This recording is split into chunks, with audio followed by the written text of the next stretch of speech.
नंदुरबार जिल्ह्यातल्या शहादा नगरपालिकेत शहाद्यामध्ये कोण नगराध्यक्ष होणार, कुणाची सत्ता येणार आपण पाहणार आहोत।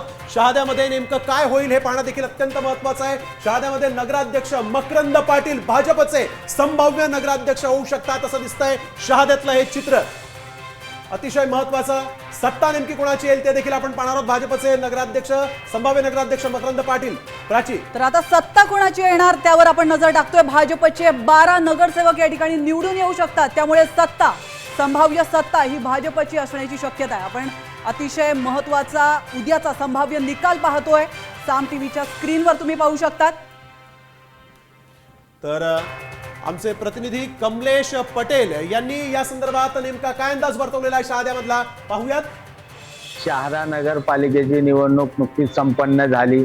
या निवडणुकीत नगराध्यक्ष पदासाठी 6 उमेदवार निवडणुकीच्या रिंगणात होते।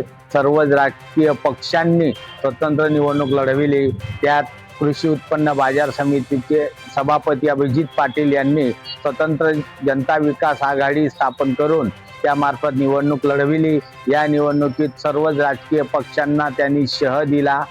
निवडणुकीनंतर सर्वच राजकीय पक्ष विजयाचे गणित मांडत आहेत, परंतु नागरिकांमध्ये त्यात जनता विकास आघाडी व अभिजित पाटील यांनाच पसंती दिल्याची चर्चा जोर धरू लागली आहे।